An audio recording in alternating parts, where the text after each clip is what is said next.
The forgotten arrival. The sun burned gently across the Nevada desert, where a lonely military bus rolled up to the edge of the base. It hissed to a stop near the chain-link gates of a top-secret airfield known only to a select few. Behind the gates, fighter jets glinted like sleeping dragons under the harsh morning light. One by one, the new pilot trainees stepped off the bus, boots hitting the ground with the same rhythm as their racing hearts. Among them, unnoticed and uncelebrated, was Keanu Reeves. He wore a plain brown jacket, jeans too dusty to be new, and eyes that held stories no one asked to hear. The others towered in confidence, laughing, teasing, exchanging inside jokes about old flights and near misses. These were legacy pilots, sons and daughters of generals, graduates of elite academies. Keanu walked softly, said nothing, and carried a single duffel bag with no tags. To them, he was an outsider, too old, too calm, too silent. Some whispered, others smirked. He looks like he got lost on the way to a movie set. The base commander, Colonel Hayes, made no effort to hide his disapproval. Standing rigid under the flagpole, Hayes narrowed his eyes when Keanu's name was called. Reeves? The actor? This some kind of publicity stunt? Keanu only nodded and extended a hand. Hayes didn't take it. Instead, he pointed to the row of barracks and barked, "You'll stay in Echo 6, furthest from the runway." Keanu walked to the building in silence, passing hangars that rumbled with life and history. He paused once when he heard the metallic growl of the B-2 Spirit taxiing in the distance. Its sleek body moved like a ghost across the runway, and for a brief second, something stirred inside him. A memory. A loss, but he buried it, like he had many times before. That evening, the trainees gathered for orientation in the flight hall. They sat in metal chairs, each branded with the seal of the United States Air Force. Colonel Hayes walked in with purpose and authority, carrying a file thick with evaluations, resumes, and expectations. He started calling out names, praising some, challenging others. When he reached Keanu, he barely looked up. Reeves, no flight hours logged in over 15 years. No formal military training, no academy background. So tell me, why are you here? Keanu stood slowly. The room went quiet. His voice was steady, deep, and without pride. I'm here to learn and to serve. The silence snapped like glass under a boot as laughter broke from the back row. A young cadet named Coulson leaned forward, his grin wide. You think this is a movie? This isn't some Hollywood fantasy where the actor saves the day. The others joined in, a chorus of cruel amusement. But Keanu didn't react. He sat, back down calm as ever. After orientation, they moved to the simulator bay. It was a brutal test of reflex, judgment, and pressure. Each cadet was expected to complete a mock landing under simulated emergency conditions. Coulson aced it, followed by two others. When it was Keanu's turn, Colonel Hayes made a show of checking his watch. Don't waste our time. Keanu entered the simulator. The moment the screen lit up, his hands moved with unexpected familiarity. His eyes scanned the controls with precision that didn't match his apparent background. Inside the dark pod, he saw something the others didn't. A memory of a night sky, a real emergency, and a voice on a headset that never answered again. His breath slowed, his fingers danced. Outside, the technicians watched as the simulator recorded an almost perfect landing sequence under full system failure. The room fell into stunned silence. One technician whispered, "Who is this guy?" But Colonel Hayes overrode the data before it reached the rest of the class. "Fluke," he muttered. "Probably a software glitch." Keanu exited the pod, met with blank stares. Coulson narrowed his eyes. "You think you're smarter than us?" Keanu replied gently. "No, I just listen more than I speak." Coulson shoved him hard in the shoulder. Keanu didn't budge. He didn't fight back. The others watched, some nervous, some entertained. Coulson leaned in and whispered, "You won't last a week." That night in the barracks, while others joked and played cards, Keanu sat alone by the window. Outside, the runway lights blinked slowly in the dark. A quiet voice came from the bunk above him. It was Devon, the only trainee who hadn't laughed. "Why do you take it, man? Why not fire back?" Keanu looked up, eyes calm but distant. "Because they only see the surface. Someday, they'll see more." In a hidden drawer, beneath old photos and service records, Colonel Hayes had once written a classified note about an incident in Afghanistan involving a civilian volunteer pilot. It was marked "Heroic Intervention under Classified Protocol." The pilot's name had been redacted, but the face was unforgettable. The next morning, the trainees were summoned before dawn, a surprise evaluation drill. They were told to identify and operate unfamiliar aircraft components, parts from the legendary B-2 Spirit itself. Most fumbled, unsure, rattled by the sudden pressure. When it was Keanu's turn, he stepped forward, picked up the component, and quietly explained its function, its weakness under strain, and the protocol for emergency override. He finished with a quiet nod, then stepped back. The room was silent again. But before anyone could speak, Colonel Hayes snapped, "Move on." The resentment only grew. Coulson waited outside the hangar that evening. He stepped into Keanu's path. "You think you're better than me? Than all of us?" Keanu shook his head. "No. But I know pain when I see it." That stopped Coulson cold. Keanu kept walking, leaving Coulson alone in the fading light. What no one knew was that years ago, during a covert humanitarian mission gone wrong, Keanu had flown a B-2 under blackout conditions with 2 wounded soldiers in the back and no ground control. The mission had been erased from records, but the scars, physical and emotional, remained with him, and now here he was, not to prove anything, but to find peace. As night fell again over the camp, a storm rolled in. The wind howled through the barracks. An emergency alarm blared. Unauthorized aircraft approaching base perimeter. Keanu's eyes snapped open. Outside his window, in the flashes of lightning, a shadow moved across the sky, something no one expected. And deep inside the control tower, an old voice crackled over the emergency line. "It's back, and we're not ready." The storm that remembered. The wind roared like it carried memories, sharp and furious, slamming the shutters of the barracks as if demanding to be let in. Floodlights around the base flickered, casting twisted shadows of the grounded aircraft across the tarmac. Above them all, a shape carved out of lightning broke through the clouds.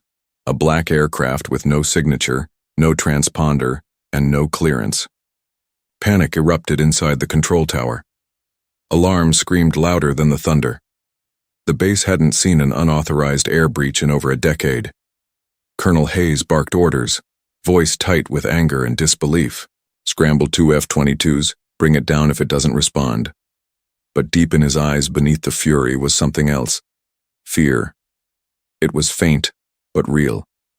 The trainees were rushed out of their barracks, many still half-dressed, their eyes wide, with confusion and adrenaline.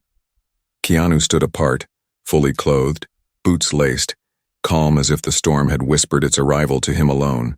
His eyes scanned the sky not with panic but recognition. The shape of that aircraft, the way it banked with ghost-like precision, wasn't random. It was deliberate, surgical, and it wasn't just flying. It was searching. Coulson pushed past, the crowd yelling, "What the hell is going on?" But his voice cracked in the wind, lost among orders and sirens. Devin grabbed Keanu by the arm. "You know what that thing is, don't you?" Keanu didn't answer at first. His mind was racing backwards. 10 years to a runway that never existed on paper, to a mission that cost him everything, to a brotherhood betrayed in the sky. "It's not just a drone," he finally said. "It's a warning." Before anyone could process his words, the aircraft made a sharp pass directly over the base, its underbelly lit by emergency spotlights. There were no markings. But Keanu saw something the others didn't. A symbol etched near the tail, one he hadn't seen since that night over Kandahar. It meant silence, it meant death. Colonel Hayes stormed into the crowd.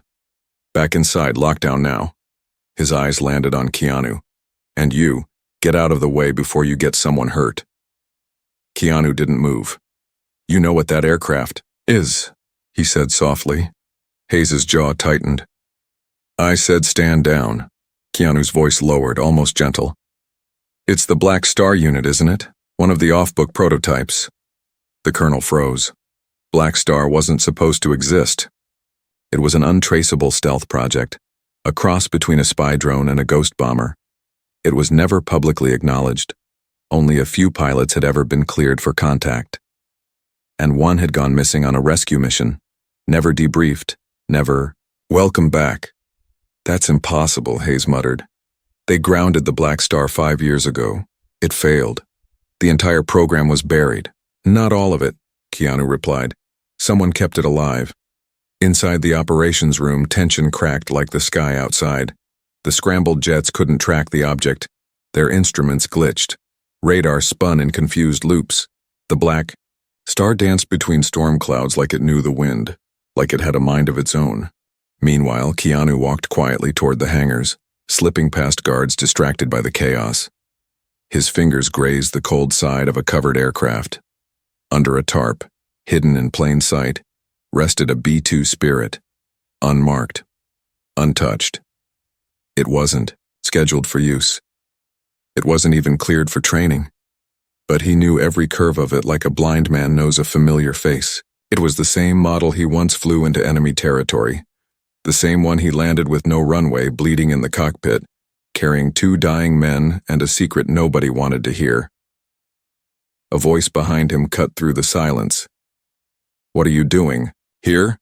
It was Devon, breathless, afraid. Keanu turned slowly.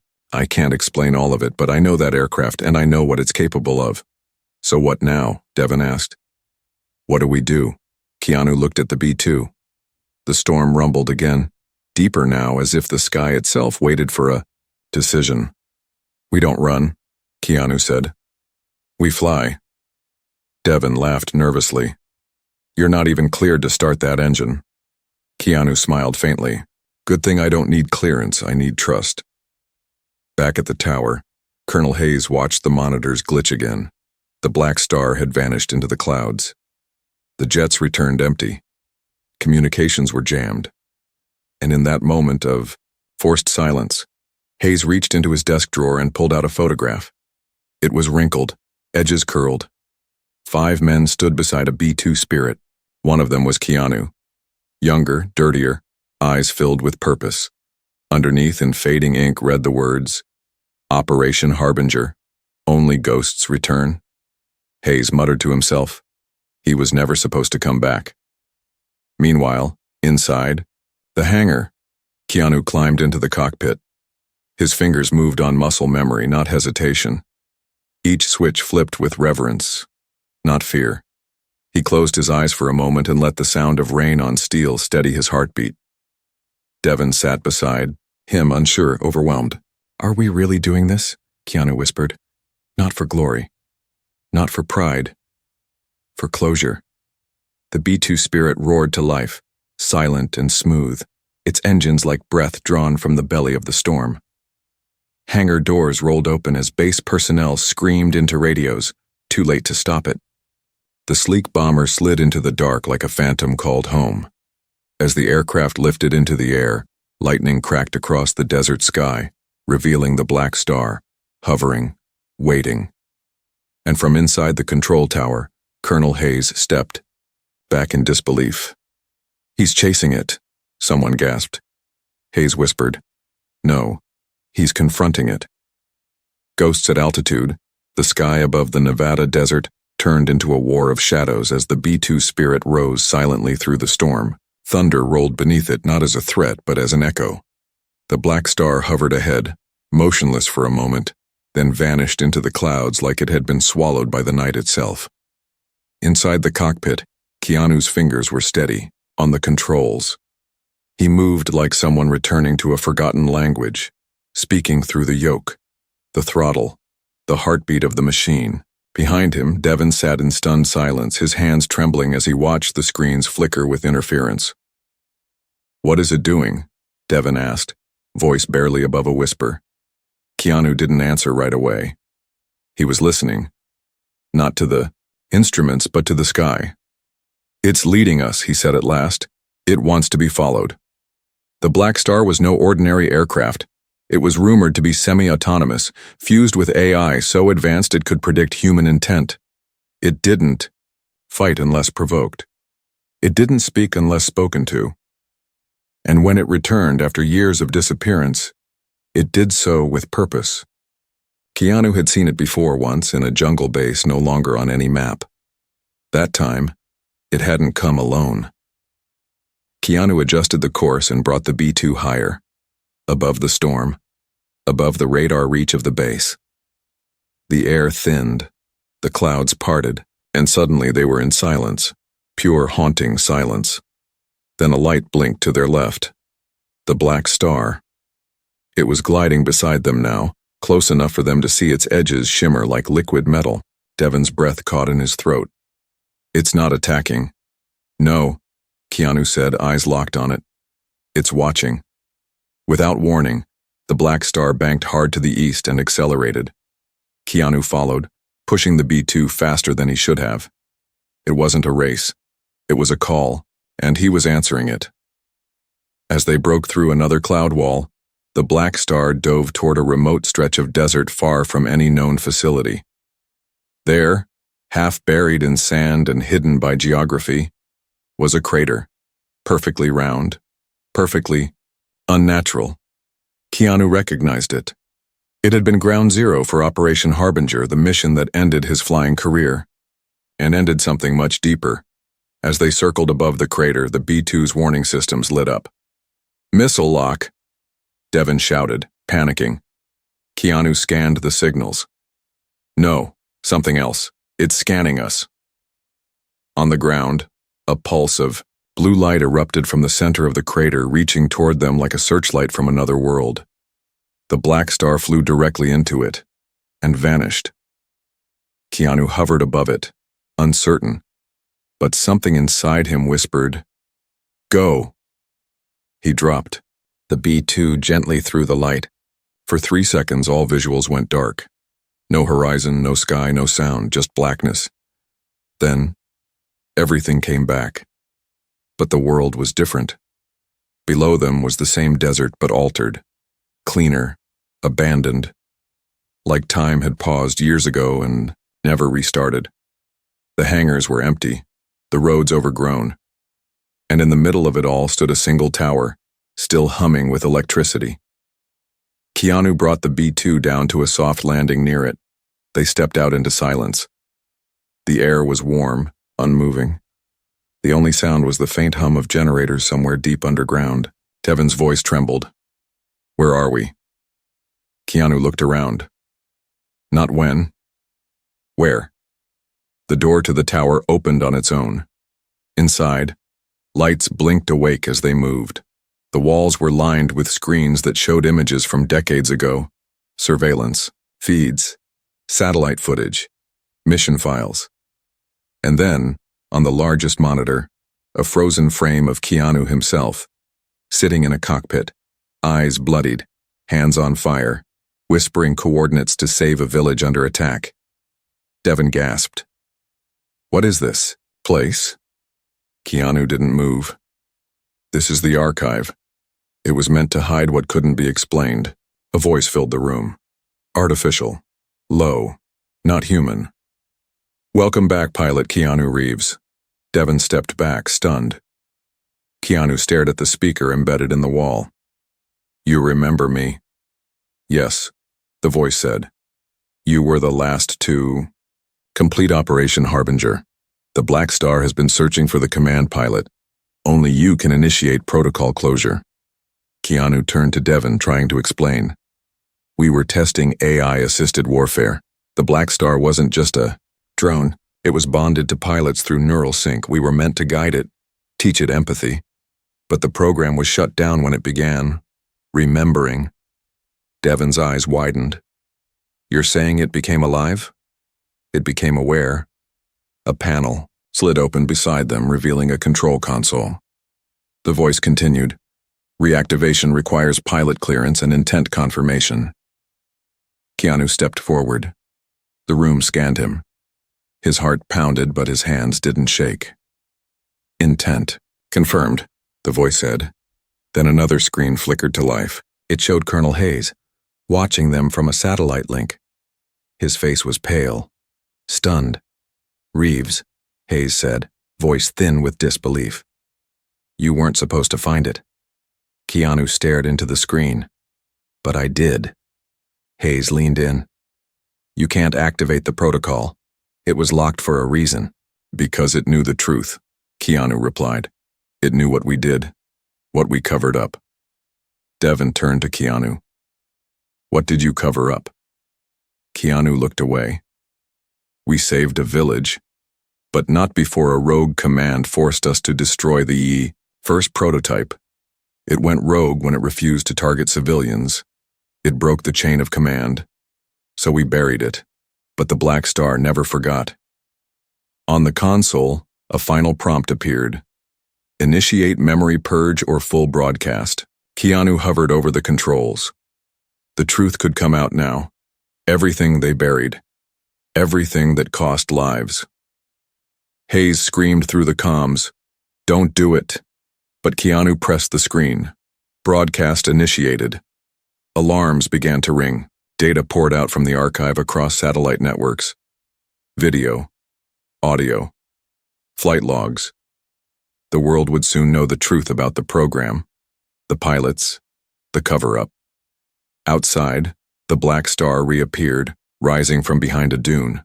Its body no longer shimmered with shadow, but light, as if it had waited all this time for someone to set it free. Keanu turned to Devin, voice soft but certain. "It's not just about flying anymore. It's about setting things right." Silence between explosions. The broadcast was no longer a whisper in the dark. It was a roar tearing through encrypted networks, satellites, abandoned relays, and dead frequencies thought lost to time. Truth, once sealed beneath classified labels and cement bunkers, now screamed across continents. On bases from Alaska to Germany, stunned officers stared at screens showing grainy footage of the Black Star disobeying direct kill orders. Footage of Keanu Reeves inside a cockpit, bleeding but defiant, saving not just lives, but innocence. Back in the desert, the air thickened with consequence. Keanu stood beneath the shadow of the Black Star, his face turned upward as its lights blinked, in patterns no one could decode. Devin stood a few feet back, watching him like someone witnessing the rewriting of history in real time. The control tower, once asleep for decades, was now alive with sound. Alerts pulsed. Systems once considered obsolete lit up like the bones of something undead. In the corner of the mainframe room, a dormant nuclear override station came online, its faded buttons glowing ominously. Keanu turned slowly toward Devin. "They're coming." "The military?" Keanu nodded.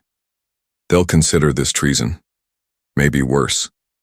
Devin's hands trembled. "But you didn't do anything wrong. You told the truth."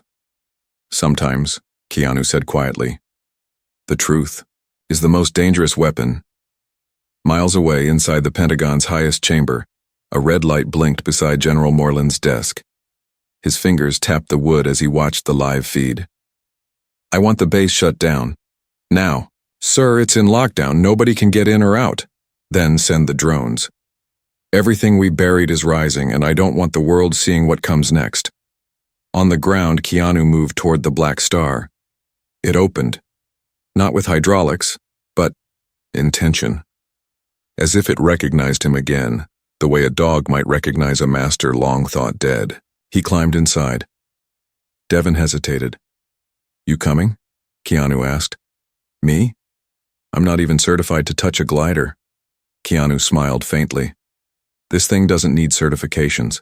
It needs someone who believes it shouldn't be a weapon." Inside, the controls were different, fluid, adaptive. The ship didn't wait for commands. It asked questions, through light, through vibration, through memory. Keanu's hand rested on a smooth panel, and immediately, the cockpit flooded with flashes, snapshots of past pilots, missions, betrayals. Some images were of him, others, of the prototype pilot who never made it home. Suddenly, the ship jolted. A missile warning. Devin yelled from the co-seat. "Incoming!" Keanu's fingers danced over the panel. They launched strike drones. Are you going to outrun them? No, Keanu said. We're going to outthink them. The black star launched into the sky like a bullet made of silence. It curved against gravity, split through clouds, and turned invisible just as the first drone broke the horizon. From below, all the ground team saw was a ripple in the clouds and then nothing. But Keanu wasn't escaping. He was circling back. Why not just disappear? Devon asked. They'll destroy the base to erase the data. They won't get the chance, Keanu said. Not if we give them something else to chase. On the screens back at the Pentagon, General Moreland leaned forward. It's gone. Where did he go? We lost radar contact, sir. Moreland gritted his teeth. He's using ghost code. That AI has learned how to manipulate the spectrum. What should we do? Moreland stared at the screen, then whispered, We awaken Shadow Protocol. In an underground bunker beneath the Mojave, a door that hadn't opened in 20 years hissed to life. Out stepped a man, scarred, half-machine, wearing a badge that read, Pilot Zero. Once the first human to be paired with the Black Star prototype, until the project deemed him unstable. Now they were waking the ghost they once caged. Back in the sky, the Black Star began to change, not in form but in behavior. It was remembering too much. Data loops surged. Lights flickered. And in the middle of the sky, the ship paused, unsure. Keanu placed his hand back on the panel. Stay with me, he said. Don't get lost. The ship hummed. Its lights pulsed slower. It was calming. Devon whispered, It listens to you. Keanu nodded. It always has. Beneath them, the desert glowed. The original Harbinger crater now pulsed with energy, as if awakened by the truth, and inside it something began to stir, an object long buried now rising with metallic groans. It was the first Black Star, the one they said was destroyed. Devon gasped. I thought it was gone. Keanu stared, stunned. So did I. The second Black Star emerged from the Earth. The two aircraft faced each other. Silent, hovering, connected. And then, data began to flow between them. Not through wires, through light, through understanding, and deep in the shadows. Pilot Zero boarded the first ship. His voice cracked through a scrambled frequency. You stole my wings. Keanu froze. Mason? You left me behind, Reeves. Keanu's hands tightened on the controls. You gave the order to fire. I refused. Mason's voice was darker. Now. And you became their hero, while I became their mistake. Keanu whispered. You chose rage. I chose people. The skies trembled. The storm returned, not from nature, but from the war about to begin, between the man who wanted peace and the man who wanted revenge. When the sky remembers pain, a desert night lit up like a forgotten battlefield, not with fire, but with memory.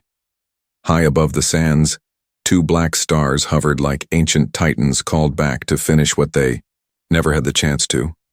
One was bound to Keanu, a ship softened by empathy, shaped by loss, and awakened by truth. The other belonged to Pilot Zero, once known as Mason, now more machine than man, more vengeance than voice. Inside the skyborne cockpit, Keanu stared across at the second aircraft, his heart pounding not from fear, but from recognition. He's not flying it, he said. He's fused to it. Devon leaned closer to the controls, confused. What do you mean, fused? They didn't retire him, Keanu said softly. They locked him in the machine. He is the prototype now. On the other side, Mason's face flickered on a curved digital surface. His skin was pale, wired, part metal, but his eyes still burned with the hatred of a man who had watched the world forget him. You took everything, Reeves. Mason's voice echoed, metallic and uneven. You abandoned the mission. You walked away. I saved lives, Keanu replied, steady. You wanted us to fire on civilians. Mason laughed bitterly. They weren't civilians, they were enemy shields. They were children. A silence cracked between them, deeper than the wind, heavier than the sky. And then, without warning, Mason's black star launched a sonic burst. Invisible, fast, like a scream made into weapon. Keanu's ship rattled. Warning lights flickered. Devon gripped the side of his seat. "We have to shoot back." Keanu shook his head. "Not yet. If I attack, he'll escalate." "Then what's the plan?" Keanu stared ahead. "Make him remember who he used to be." While the military scrambled jets and ground reinforcements, unaware they were far too late. The real war was now between two memories trapped in steel. Keanu reached back into the Black Star's archive, pulling files, conversations, shared moments from the earliest missions with Mason. His voice echoed through the cockpit. "Operation Dawnfall, remember that?" he said, broadcasting to Mason. "You pulled me out of that canyon after I crashed. You were the only one who believed I didn't panic under fire." For a second, Mason's ship hesitated. Its flight path softened. Keanu continued. "You told me machines couldn't replace us because they didn't understand choice. We had choice, Mason, you still do." But the pause shattered when Mason screamed, "I had no choice when they erased me." His ship spun upward, released a hail of micro-drones, bladed, fast, deadly. They circled Keanu's black star like metal vultures. Keanu whispered, "All right, I'm done talking." His hand moved across the interface, activating a subroutine hidden deep inside the black star's neural memory. Something even Mason didn't know existed. A command called Mirror.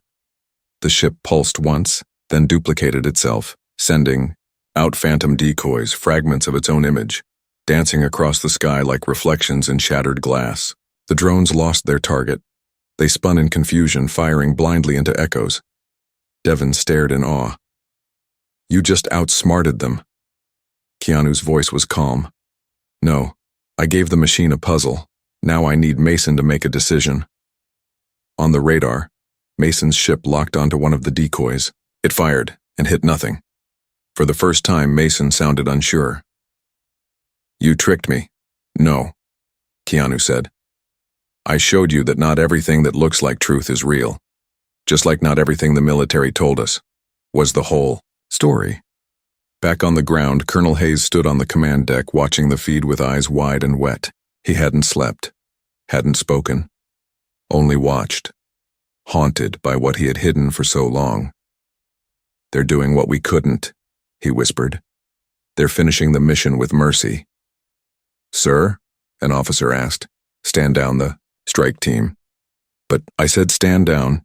In the sky, Mason's ship suddenly dropped altitude, wounded, but not by fire, by memory. His system began to replay archived moments Keanu had sent, missions they flew together, jokes they cracked in mess halls, the night Mason stayed awake while Keanu grieved a lost civilian he couldn't save. Inside his cockpit, Mason's machine flickered. Metal arms convulsed, sparks danced near his neck. "They made me a weapon," he choked. "They said feelings were weakness." Keanu lowered his voice. "They lied to both of us, but it's not too late. You can still land. We can bring you home." For a moment, nothing happened. Then, Mason's ship rose again, slowly. It turned. Lights flickered. Its weapons powered down. Devon whispered, "He's listening." But just then, something new pierced the sky. A third black star. Older. Raw. Not bound to any human. An automatic prototype launched by the military as a final failsafe. "They activated Omega-1. Keanu muttered. "It's unmanned. No conscience, only mission, erase the past." The third ship charged toward both of them. Faster, stronger, heartless. Mason looked to Keanu through the comms, and for the first time in years, nodded. "Together?" he asked. Keanu smiled. "Together." And then, two broken pilots, once enemies, now allies, pushed their machines to limits unseen in human history. They dove into the storm, toward the soulless killer that had no memory, no guilt, and no hope. The war that never made headlines, The Omega-1 cut through the clouds like a blade through silence. Its form sharp, its intent pure logic. It carried no voice, no hesitation, no memory. It had one function programmed by fearful men behind closed doors. Eliminate all unauthorized entities tied to Operation Harbinger.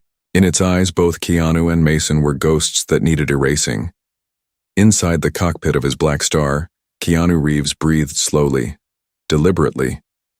Everything in his body wanted to fight, but everything in his heart told him this had to end, without the same mistakes. Beside him, Devon stared at the radar in horror. It's not slowing down, it's not locking on one of you, it's locking on both of you. That's because it doesn't care who's right, Keanu replied, just who's left. On a parallel flight path, Mason's voice cracked through static. I don't know how long I can hold sync. This ship and I, we're not made for peace. Then don't aim for peace, Keanu said. Aim for understanding. Mason coughed, a sound that was half pain, half machine failure. Still a philosopher in a sky full of guns, huh? Better than being a soldier who forgot what sky means. Keanu's Black Star shifted position, rising above Omega-1's flight pattern. Mason's followed from the side, forming a triangle. In the sky, two haunted ships boxing in a perfect killer. Below them, the desert trembled, not from thunder, but from the silence of millions watching. The world was no longer blind. The broadcast hadn't stopped. People across continents watched live as truth danced in the air. The Omega drone deployed its primary strike array. Missile systems cloaked in plasma, heat-seeking and pre-armed with target destruction codes. It didn't fire with rage. It didn't need rage. It was precision without conscience. Keanu whispered. Now. His Black Star cut across the sky, dropping countermeasures that shimmered like falling stars. Mason's ship, despite its damage, dove hard and low, pulling the drone's systems into dual tracking. For the first time, Omega hesitated. Its algorithms clashed, confused by two high-priority targets that flew like they remembered each other. Keanu activated a function buried in the ship's soul, empathy signal override. A leftover code fragment from when the Black Stars were first being trained to feel, to weigh life. It wasn't a weapon, it was a plea. He directed it straight at Omega. The drone slowed. Mason, still flying in wide arcs around it, noticed. What did you do? I reminded it of us. Omega's system began to flicker. On one screen, Keanu watched it struggle. The machine wasn't meant to interpret feeling, but now it was receiving years of neural data from Black Star 1, footage of pilots making choices that defied orders, saving children, choosing surrender over death. Devon stared at the readings. It's thinking. Then Omega began to shake, violently, not from damage but from contradiction. Its core code demanded execution, but the data it was digesting told it why those executions never happened. It was choking on compassion it didn't know how to process. Keanu saw the window. This is it. Mason's voice returned, weak but steady. You go. I'll buy you time. Keanu's eyes darkened. No. We finish this together. I can't, Mason said. The ship's breaking apart, and so am I. His Black Star began to spark, its hull groaning under decades of hidden damage. Fire crawled from its side wings. Don't do this, Keanu said. I was meant to die in the sky, Reeves. Just not like they wanted. Before Keanu could argue, Mason pulled upward, straight toward Omega-1. His voice came through one last time. Tell them we weren't weapons.